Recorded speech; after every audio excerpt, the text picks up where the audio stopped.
Thanks for tuning in to Proline TV for our horse racing coverage this week. And we have another Derby points race for you. That's coming up at the Risen Star at Fairgrounds. How's it going, John? Good, Greg. How are you?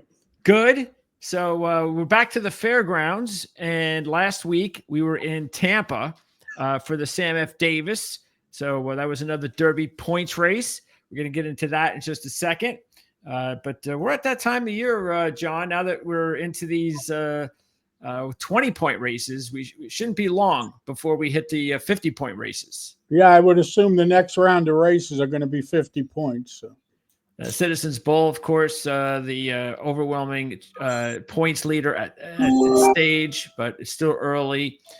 Let's see. And then we have... coming up, let's see. What is the first 50 points race? That is going to be, actually, it's this race. This is the first 50-point race, Risen Star. Yeah. Okay. But what's this? So Sunland Derby, that's on Sunday. What is that about? Why is it on a Sunday? Because Saturday they have quarter horses running. Sunday they're running there. Baffert shipping a horse in. Got a couple of Baffert shipping a couple of horses. One for the Philly race and one for the Colt race. It's easy 20 points, I guess. He is. The problem with Baffert is he's got so many horses. He wants to keep them separated. Not going to have them running against each other. It's going to be counterproductive. You got to try to get points. So you got to get somewhat strategic here. Cox is going to have the same problem.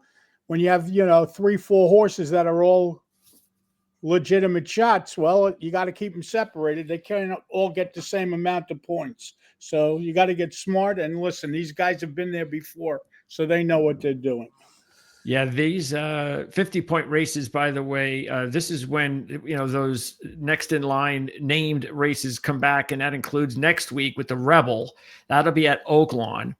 And then right after that, we've got a couple of big races in New York and Florida, the Gotham and the Fountain of Youth. So This is what's coming just about every week now. We have a big Kentucky Derby points race. Not till April, for sure. So it's a lot of fun. And also this week, by the way, you got a grade 3 race at Gulfstream, the Royal Delta. And but most of the big ones here are going to be at Fairgrounds. You do have the grade 2 Rachel Alexandra, which it's too bad. It would have been a nice race to handicap. Unfortunately, only 7 horses in the field with a 6-5 heavy favorite. So I'm not sure whether or not that's a race that would have been worth going over. Actually, it's going to be a 6-horse field because the 3-horse Ballerina Dioro, it will be a late scratch. Okay. So that's unfortunate. Only 6 for this one. What are you going to do? It is what it is. Yep. And that one... it was going to be just before the big race, the Risen Star. That's race number 13. By the way, race number 10 it's not a graded stakes race, but it's a loaded field. So not a bad betting race. Race 11 is the one we're going to get into. Race 12 will be my bonus race. I'll do that after we say goodbye to John. And then, of course, race 14, the Risen Star. Before we go over our races this week, let's take a look at what happened with that big race last week. And it was a really nice duel here, John. These are really a couple of really good horses, John Hancock and Owen Almighty, going at it down the stretch. Well, it was John Hancock's second career start, first time around 2 turns. But I wouldn't be getting all excited about that race, to be honest with you. Listen, take nothing away from the top 2 finishers. They ran very, very well. The problem is that racetrack on Saturday was a conveyor belt. Whoever made the lead won. So speed was they scraped the track. They souped it up. They wanted it fast, and it was fast. So as good as the race was, I'm not ready to sell the house and play those horses. Yeah, it is interesting how much the setup of the race and the way that the track itself and whoever puts the races together, designs the track and all that, how much of an impact they have. They have a lot of impact. The track superintendent. Yeah. It's good to be friends with him. Yeah, I guess so. When you know in advance, they're going to soup it up, but that's what it is. What are you going to do? Okay, so that was last week. Again, that was the Sam F. Davis. We'll be keeping an eye on those 2 horses to see if John's correct. Meanwhile, let's go ahead and get ourselves started with this week. Let me just make sure, because I know we didn't touch up on it last week. We had some comments and we kind of disregarded them. So actually, let's throw a few in there. Let's see. Charlene 211. On which tracks does did we do this? Which tracks does this? Yeah, actually, did we do this one? We did. I did. Yeah.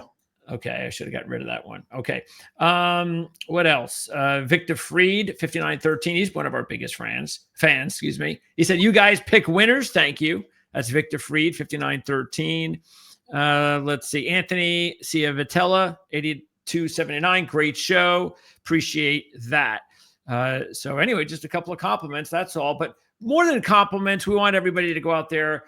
We've had them, of course, great questions, and we definitely appreciate that. Anything that you want to understand about what we do here with the sheets, or basically anything else regarding the sport of thoroughbred racing, let us know what's on your mind, and we will answer it for you. So let's go ahead and talk about this week's races, starting with race number 11.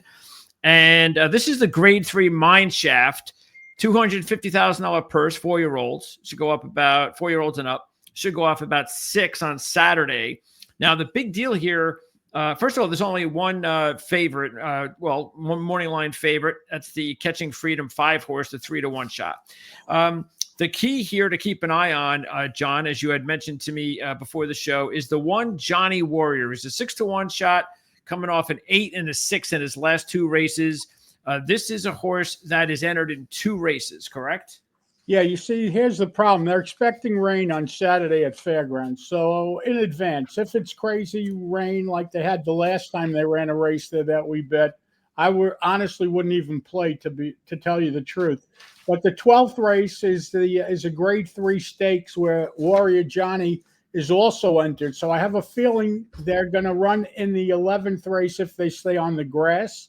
And if the 12th race comes off the grass, well, then they're going to run in the 12th race. So while I like this horse in this race, obviously I'm not going to key him with the chance that he'll be coming out of the race. So just pointing it out so everyone should be on alert in advance. Okay. So if he does race in this race, though, you are going to key him. Yeah, what I don't like about him is there's a 6-year-old and he's putting on blinkers today. I don't like when a horse is 6 years old, has 25 lifetime starts, and all of a sudden they're going to make a blinker change. That's usually not a good sign. It's usually a sign of desperation. But that being said, off of numbers, he certainly figures he's 6-to-1. I'm keying someone else in the race, but I certainly would include the 1. Okay. The 2 is a Herbeck Move. And this is a 12-to-1 shot that is pretty interesting because Herbeck Move already has a Grade 3 win. And even though he's been pretty inconsistent lately, if you look at him, in fact, the 2 and the 3 are both pretty inconsistent horses. But this might play into Herbeck Move's favor because he's been up and down on the sheet numbers over his last, I believe, 6 races. So if he continues this trend, he's ready for either a 7 or a 9, and that's what actually we've seen over his every other races lately, including back-to-back 7s in those every other races.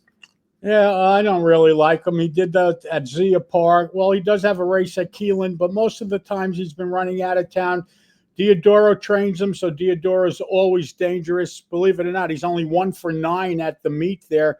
But again, he's on the bubble. I think you have better options at, I don't know if they're longer prices, but you have faster horses in the race to be playing.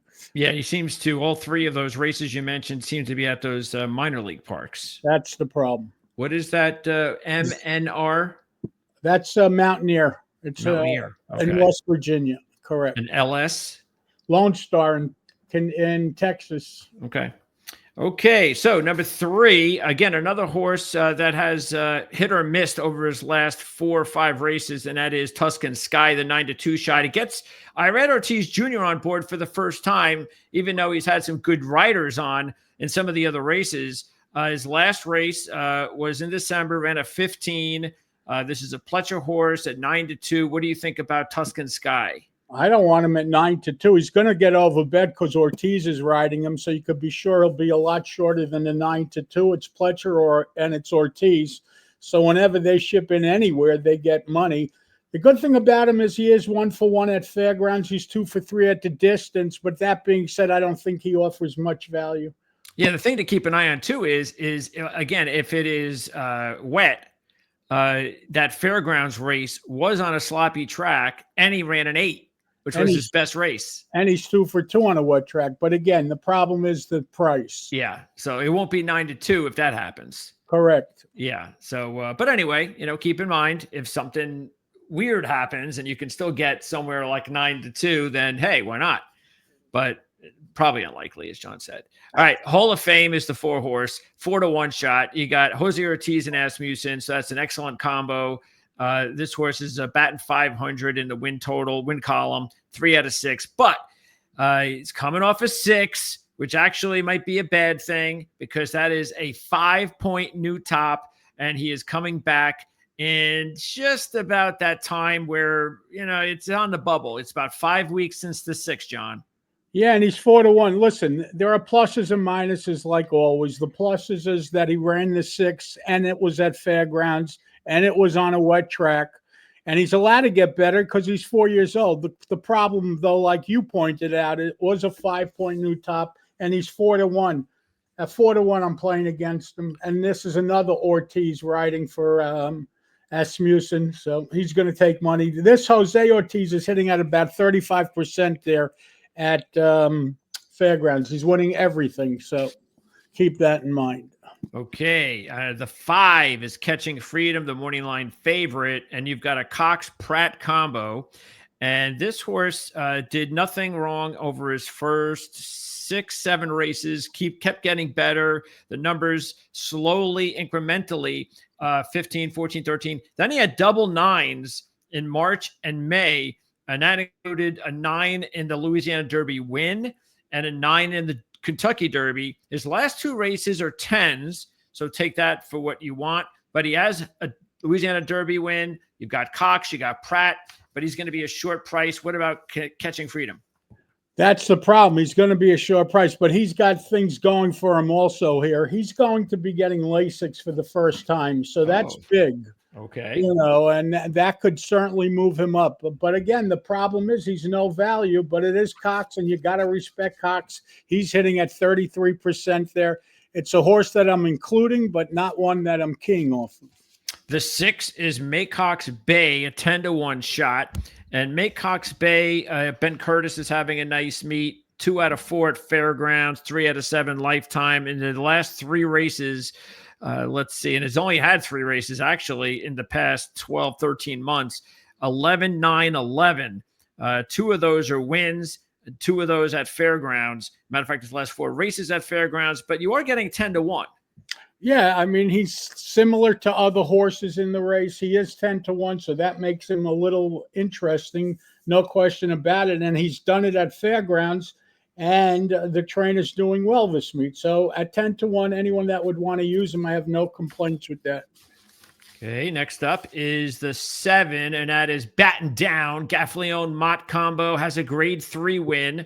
I believe that was the Ohio Derby last June. He ran a 9 in that race. Since then, he ran a 7 in the Jim Dandy. Came back a couple of starts later with another 7 in a wire-to-wire win at Churchill. He's been a little bit back and forth in his last 4 races, 11-7, 11-7. So just like you said, he has what we call an alternating line, good race followed by a bad race. Well, the good news is that he ran the bad race last time out. Yep. And it's time for the good race. The other thing that this horse has going for him is that he goes back on LASIX today.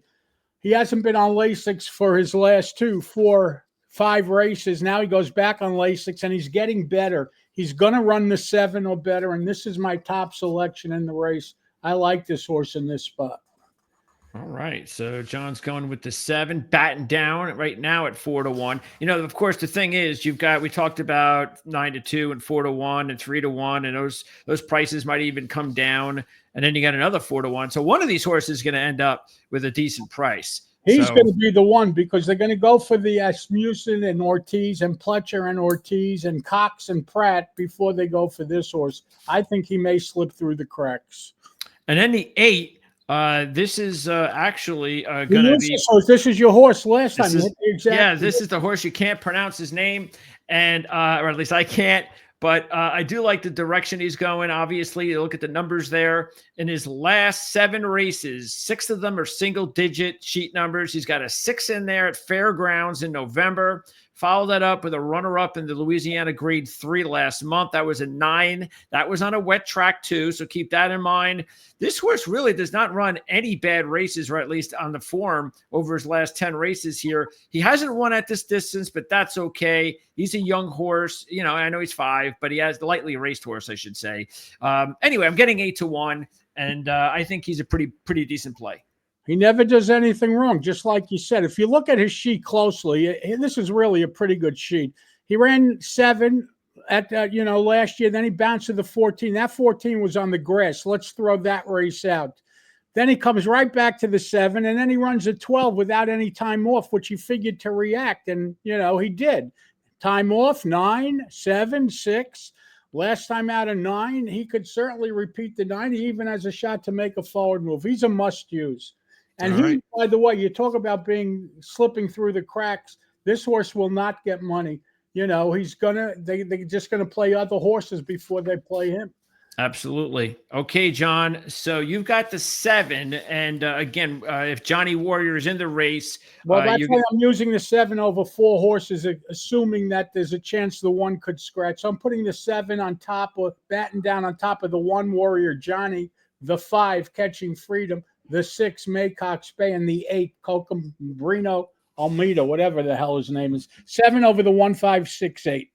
All right, and okay, so there you go. I'm going to go ahead with the 8, as I said, and I'm gonna let's see, which one am I going to go with? I'm going to go ahead and take the 5 as well as the 7. So I'm going to go 8 over 5 and 7, and that is it for race number 11. That is the Grade 3 Mineshaft, and like I said, the double. In that race, I'll do as the bonus. I'll give you some information on that one when we're done with John. Okay, so here we go. This is the biggest race of the weekend. It's a Derby points race, 50 points now, and this is a wide open race. The Grade 2 Risen Star. It should go off about 7:30, so it's a late start there on Saturday night. Race number 14. You have a 13-horse field. And look, the odds, you've got the 4 and the 2 are basically considered the top, odds rated horses here. You got 9-5 and you have 4-1. So that's not bad. So there's an opportunity to make money here, John. Well, both of the horses you just mentioned are coming out of the Breeders' Cup. They were last seen, well, one horse ran after the Breeders' Cup, but both of them ran in the Breeders' Cup. Jonathan's Way was in the Breeders' Cup. If you remember, he missed the start. And East Avenue, who was also in the Breeders' Cup, and that's the last time you've seen this horse, he lost all chance at the start. So you could kind of draw a line through that Breeders' Cup race. They were both really eliminated at the start and didn't have much of a chance. That being said, I think one of them are going to probably win this race, because if you look at the race in a whole, as a whole picture, you will see that everyone in the race could run between a 10 and a 15, but only a couple of horses could run close to that 10. So you have 2 groups of horses here.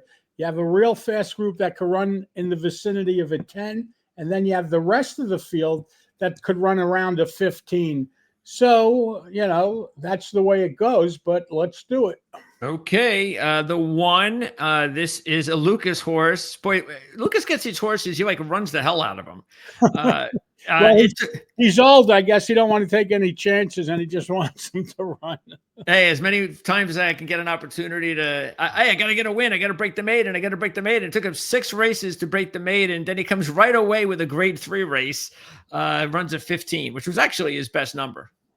Yes, correct. But that's a little slow, right? Yeah, 15's not going to do it here, and you're going to have to run better than a 15. That's the problem. All right, Jonathan's Way. Now, keep in mind, we remember, John, you hit with Jonathan's Way in the race that he, I think it was that his first race, the Iroquois. Yes, the Iroquois. That was back on September the 14th, and that was actually the first points race of the season. Okay. And that was the win there. And he's run, look, he had the 212s to start, including that Iroquois. Everything looked good. Then he had, look, how many times have we said it? These Breeders' Cup races, anything can happen. Don't take into it too much. He did not fire well there for whatever reason. I'm sure you know. He had an excuse. He stumbled bad at the start. And then the following race, he also had a 14. So he comes in here with back-to-back 14s.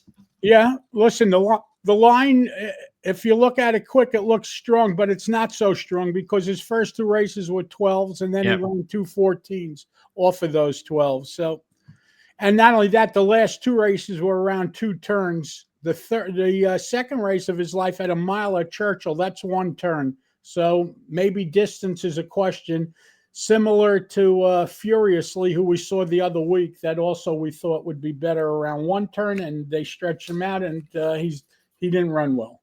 Yeah, and Nova Rosario as well. Rosario was on board his first 4 races. Ortiz, though, does take over.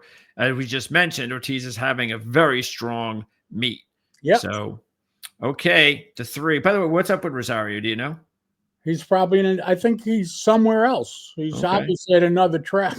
That's interesting because you would think he'd be here, but hey, I guess he may be in Dubai or wherever they're running. Oh, maybe he followed Chad. Yeah, maybe. Okay, next up is the 3, Visimo. Visimo looks like a good one. You're getting 8-1 if you are going to get 8-1. I'm not sure about that. Pletcher, a Red Ortiz combo, a horse that's 2 for 2, a 14 and a 12 is not going to get 8-1 on Saturday. Well, not with those connections, not with Irad. The fact the horse is also 2 for 2 coming into the race. So, hasn't done anything wrong, but now he's stepping up running against faster horses. Yeah, definitely one of my top plays. The 4 is East Avenue, a 9-5 shot we talked about. Gaffleone has been on here the last 2 races. Now he goes 2 for 2 to start his career. Excellent. 13, 12, wire to wire, basically in both. The grade 1 win with one of those at Keeneland, then goes to the Breeders' Cup race. And as we just said with the other horse, but this horse was really in trouble. The other horse's trouble was not this horse fell on his face coming out of the gate. Yeah, that's not good. That ain't going to work out. So this is a Brendan Walsh trained horse, Gaffleone combo. So the good point is that you can just draw a line through the 19 and you got a horse that has been in 2 races with a 13 and a 12. Correct. Okay, the 5 is Chunk of Gold, who has run 2 15s on synthetic. Yeah, well, we know nothing about him. He's trying dirt for the first time, so who knows if he's going to handle the dirt. It's basically a guess, and not only that, he would have to improve 5 points to beat these other horses. Another 30-1 shot is the 6 Seattle Road. And Seattle Road, this is, Amos is having a good meet training. But this horse, a little slow. Ran a 14 in his 3rd start at the fair in November, which was his first start actually at the fairgrounds, 3rd career start. But since then, he's got 2 17s. Yeah, but that was also with Lasix. And the last time out, he came off of Lasix. And Saturday, the 2-year-olds who are now 3-year-olds, the point races, you're not allowed to use Lasix. So all these horses, Vassimo, for example, the 3 horse that ran a 12 last time out, ran it on Lasix. Saturday, he's not going to get Lasix. So you may want to deduct a few points for horses coming off of Lasix. Okay. And let's see. Okay. And by the way, is there another way to find out? Like, how do you find out somebody out there I'm surprised we haven't gotten this question yet of when horses run on Lasix and when they don't? Well, if you have sheets, if you look at the next horse, Greg, whatever his name is, you see the 10 that he ran as a Septarian. Yes. Right. You see the N there means no Lasix. So that means he came off of Lasix. In the racing form, or Brisnet or whatever you're using, it shows you. L means Lasix. If there's no L today, that means they're off of Lasix. Okay, there you go. All right, so the 7, Septarian. Look, this horse is 12-1. Chad Brown and Flavian Pratt. So you like that. Trainer changed was before in the previous race. He had run a 17, won that race, went to a 10. That was a huge move. Also won the race. Then Chad Brown takes over. He predictably bounced to a Yeah, but he was 15. supposed to. He was not supposed to bounce because that 10 that he ran was back in November 8th. The last race was in A couple of months. Yeah, Okay. you don't bounce. And not only that, it's supposed to be a big trainer upgrade, and they paid money for the horse. They paid a lot of money for the horse, and the horse didn't run well. So to me, that's negative. But he is 12-1.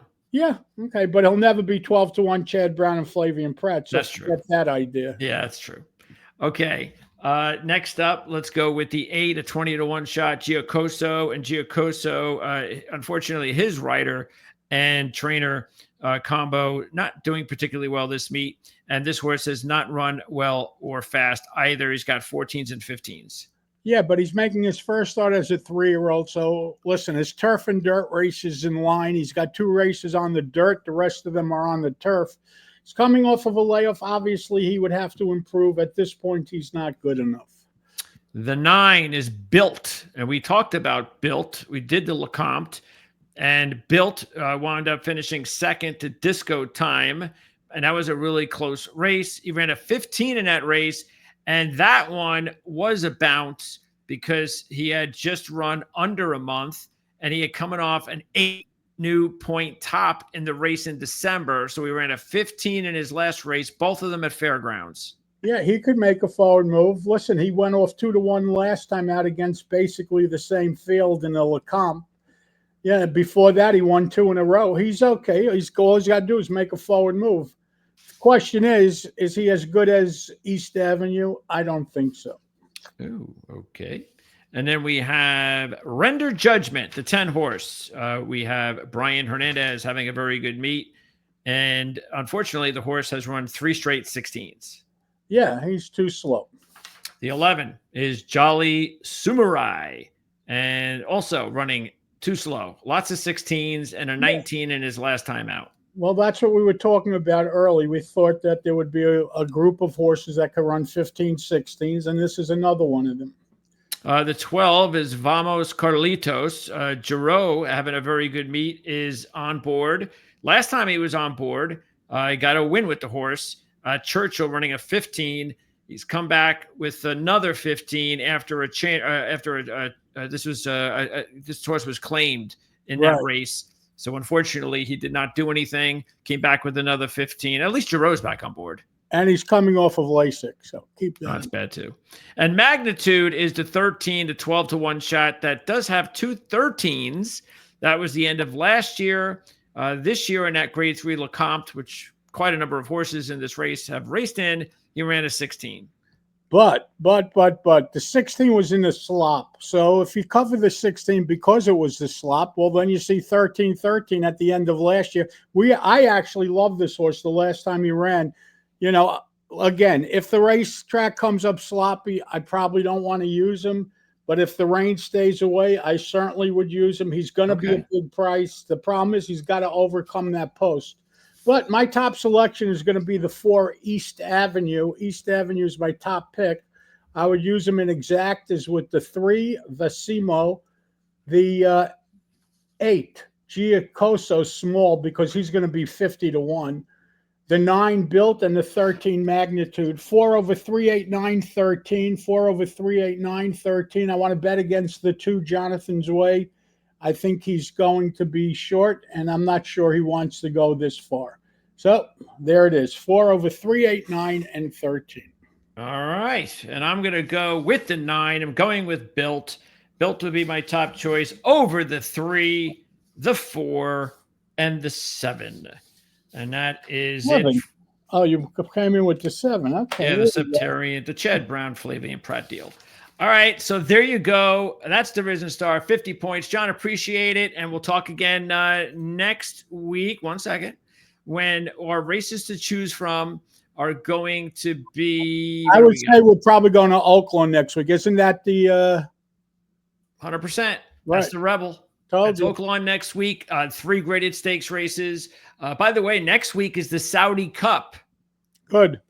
Is that where Chad is? I have no idea where Chad is. It could be. Nor do so keep an eye on that. All righty. That probably goes off at like 9 a.m. in the morning or something. Stay safe and be well. Thank you. Take care, John. Don't forget, hit subscribe, Greg. Yes, I will. Hopefully everyone else will too. Thanks, John. So there you go. That is it for John. And I'm going to wrap up with the bonus. So again, next week, make sure I got my thing here. Next week, you got the Rebel, the Honeybee, and the Razorback Handicap at Oak Lawn. We're definitely going to do the Rebel. And then you've got the Santa Ana, the Santa Anita, and the Turfway race is the John Battaglia Memorial Stakes. That is also a Derby points race, but I don't think we ever do Turfway. But we'll see. And then the Saudi Cup. So I'm definitely going to find out what the deal is there, because I know Chad, from what I heard, was heading overseas. And if he is heading overseas, then you would think that the Saudi Cup is a race that he is going to participate in, but don't quote me on that. So we'll see what happens there. We'll talk more about it next week. And then the bonus race is going to be race number 12. So just to let you know what I'm going to go with. I'm going to go with the 3 unit economics, a 5-to-1 shot. And I just realized I'm going with it. Well, it's not my top pick, but I'm going right back to that combo, Chad Brown and Pratt. And I really like the fact that unit economics has done nothing wrong. Just keeps going forward with the numbers from 14 to 12 to 10 to 9. So it's a really good trajectory, like where it's going. He's 6 for 7 in the money with a couple of wins, and he's 1 for 1 with Pratt. So I'm going to go back with unit economics as the top choice, and that's the reason. And I'm going to try to make a few bucks with the 10. And this is, again, all depending if he's in this race, because we just talked about it. This is the one that John is going with, Warrior Johnny, in the 11th. So if he switches over to the 12th, I'm taking him. Now, here's also something that's interesting. In the 11th, he's 6-1. But if he races in the 12th, he's 12-1. So John liked him in the 11th at 6-1. I got to believe he definitely likes him in this race at 12-1, but I don't know. You'll see. You can check out his packages. And links in the description for that. You want to check out John's packages, his price packages and all that. You could definitely look for that. So, yeah. So, but again, the main difference, though, is this is a horse that would be racing potentially on turf. Again, we don't know. The deal is if there's not going to be turf or not with the weather. But I was interested in him anyway, because we've talked about many times that sometimes, even though you're predominantly on turf, it doesn't mean you're going to do bad on dirt, especially when it's only dirt race. I can see here, let's see, Johnny Warrior on his only turf race. Let me put it that way. He ran that one in November, and he ran an 11. All right. So he actually has 3 turf races. So and that's why it would make sense why he's not going to race in this race unless it comes off, as John said, the turf, and the 12th becomes a dirt race. So, but let's say he does. He's got an 8. He's got a 6. Those were his last 2 races. And he also has an 8 and a 6 and a 7 last year. And you're getting 12-1. So that's why I would go 3 over 10 in the 12th if Warrior Johnny's in the race. And just some other notes, I guess. Let's see. What say the 1? He ran an 8 a couple of starts ago, followed it up with an 11. The 2 is a 7-2 shot who ran 2 8s in March and February at Fairgrounds. So that's notable. He has never, as I can see, run single digits before other than that. Most of his races are 13s and 14s. But he had a 2-race stretch at the Fairgrounds, once again, on turf, where he ran a couple of 8s. He does have 2 wins out of 3 on a dirt fast track. Matter of fact, his last race was at Fairgrounds. He won the race, but he only ran a 13. Okay. What else is there to talk about? The 5. This horse is an 8-1 shot. Relampago Verde. Sometimes you wonder what these names are about. He's coming off a 9, and he ran that in actually just a few weeks ago, which is not good, because that looks like that is as much as a 3-point new top, and you only have a couple of weeks off. So not something that we would normally advise to go with. The 6 is a 20-1 shot that has a grade 3 win and has run 3 9s in the last year. Matter of fact, this horse won the Mineshaft, the race that we just talked about, race 11 last year. And he ran a 9 in that race. And it was on a sloppy track. So it looks like we might get some wetness again. So now since then, unfortunately, he's run 5 races since the 3 9s in a span of 4 races. He's in his last 5 races since then. His best is an 11. He's got 14, 15, 16, 17. A lot of bad there, a lot of bad results. But this is, an older horse. He's 6 years old. He does have 8 wins over his career. Look, the trainer's having a nice go at it. I might actually put this horse in there. I'm gonna do that. It's a 20-1 shot. Why not? So maybe I'll go 3 with 610. Why don't we do that? Okay. And then let's see if we have anything else that sticks out. The 8 is one of the favorites of the race. That is Taking Candy. And Taking Candy, the 4-1 shot. You got, the really good trainer rider combo here. No single digit numbers, but 2 10s and a 12 this year. So that's it's not bad. Matter of fact, in this race, let me see who do they account for as the favorite, the morning line favorite. I wonder if it is the 8. No, it's actually the 2. The 2 being Gigante at 7-2.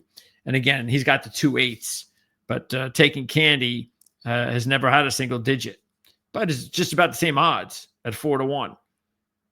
So this is not a bad idea, but again, the number is still kind of low at 4-1. The 9, nothing special there, and that'll be it. All right, so 3 over 610. That's what we're going to go with the 12th. And trust me, when I say bonus, I'm not saying bonus because I'm such a bonus with my picks. It's just that I'm going to try to give you bonus information whenever I can. John is just not.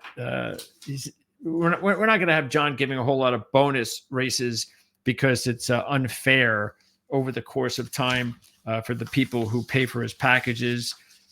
So we are going to make sure that if we do any bonus picks for John, we're going to save them for some other big races during the year. Maybe I can coax him out of it. I'm sure I'll be able to at some of the really big, the big days, which we're going to have quite a number of them every year. So we'll pick our spots. So that's going to wrap it up. Once again, race number 11, John's going to go 7 over 1.568. I'm going to go 8 over 5.7. And in race number 14, the Risen Star, the 50-point Derby race, John's going 4 over 3.8, 9, and 13. These are very rare to see John. I don't think I've seen John in an 8-horse field. He's at 5 horses. I don't think I've ever seen John do that, but that's the way he's going to go. And I'm going to go 9 over 3.47 in the 14th race as well. And again, the bonus for me is going to be race number 12. I'm going to go 3 over 6 and 10. And the big deal is going to be the rain. And also keep an eye on Warrior Johnny, to find out what he decides to do, being entered in those 2 races. So again, we'll see everybody next week. The big one next week is the Rebel from Oaklawn. And then the week after that, we're already into March. And that is when we have the Gotham and the Fountain of Youth. So we have some really good ones starting to come up. It'll be here before you know it. And thanks a lot for joining us. Please, comments, questions, all that stuff is really cool. Helps us to not sponsor the show, but to back the show. That's something that is really important. All the views and all that are really cool, but to support the show, it's really awesome. And just putting together a nice little community of like-minded fans and people like to gamble on the horses and get into these debates and so forth. All that stuff is really cool and really helpful for us here to grow as a channel and definitely as a horse racing program. And also, if you have anything at all that you want, John, any additional advice or even picks, who knows? Maybe John will give it to you if you're nice. So, but you got to do it the week before. Matter of fact, actually, you don't have to do that. You could actually leave a comment as long as you leave it in this video. Like, say you there's a race coming up next week, and it's Tuesday or Wednesday next week, and we're doing a show. Say we recorded it on Thursday, which is normally when we record it. And you want Jon to do a race that is not normal. You can't pick a big race because, of course, we may do it. So, pick a race that you might say, you know what, I really want to know what Jon thinks about this one. And I don't know if he's going to do the race or not, but I'm going to ask him, and maybe he'll give me the pick. Maybe he'll do that as a bonus. Well, you could try. And then maybe the worst case scenario is I don't know, maybe we won't give it on the air. Maybe we'll put it in the comment section, because not everybody, especially if you have as much as like 1,000 people that will watch a video. I don't know, maybe there's 5 or 10% of those people might look at the comments, and and not every video and channel is different, obviously, or the same, I should say. But I would say that would be the case with this channel. So you do that, and maybe we'll put the information in there for you. Either way, I hope you enjoyed the show. Thanks for tuning in. We'll see you guys again next week with another big Derby points race. And then it's off to some bigger ones. And I'm going to find out, like I said, if Chad's in the Saudi Cup. So if he is, we'll give you some information about that race as well. So have a great week, everybody. Best of luck, and we'll see you next time.